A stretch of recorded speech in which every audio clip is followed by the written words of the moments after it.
నేను 10 నిమిషాలు కూర్చోవాలి. ఎవరైనా పోయేటోళ్ళు ఉంటే కూర్చోబెట్టండి, దయచేసి ఇక్కడ ముందర కూర్చుంటాను. నేను ఒక్కటే మిమ్మల్ని అందరినీ కూడా కోరేది, నన్ను కాపాడుకుంటారా లేదా? కాపాడుకుంటారా లేదా? జిద్దుగా ఉంటారా లేదా? ఎప్పుడూ జిద్దు అవుతుంది. పోయినసారంటే ఏదో ఆశతోటి రుణమాఫీ అవుతుందనో ఏదో ఆశతోటి చేసిండు.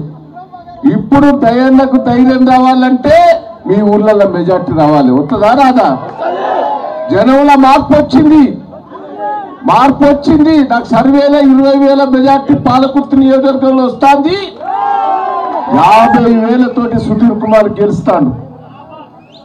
కానీ నేను ఒక్కటే, నాకు ధైర్యం రావాలంటే ఎవరి ఊర్లో వాళ్ళు కష్టపడాలి. జనంలో మార్పు వచ్చింది, లీడర్లలో మార్పు రాలే. లీడర్లు ఏం దొరుకుతుందని చూస్తారు కొంతమంది, కార్యకర్తలు చుట్టూ ఉండాలి. ఉంటారా? మా అక్క చెల్లెలు గట్టిగా అంటారా లేదా? వచ్చిందా తులం బంగారం? వచ్చిందా?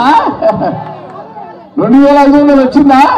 కాలే. మరిగా జిద్దు ఉండాలా వద్దా? మొన్న దేవుడిప్ల మండలంలో ఒక 50 మంది మహిళలు కరువు పని పోయేటోళ్ళను టీవీ ఇంటర్వ్యూ చేస్తే ఏంటివే చూసినారా? సోషల్ మీడియాలో చూసినా? కేసీఆర్ గారిని పోగొట్టుకున్నందుకు ఎంత బాధపడతారు, దయన్నను పోగొట్టుకున్నందుకు ఎంత ఏడ్తారు వాళ్ళు. ఆడోళ్ళు ఆ జిత్తు నీకు రావాలి. వస్తావా? ఇప్పుడు ఒక సుధీర్ కుమార్ గారు మాట్లాడిన తర్వాత మళ్ళీ నేను ఒక 5 నిమిషాలు మాట్లాడతా. ఒక 10 నిమిషాలలో కొడదాం. హరీష్ అన్న దద్దరిల్లాలిగా.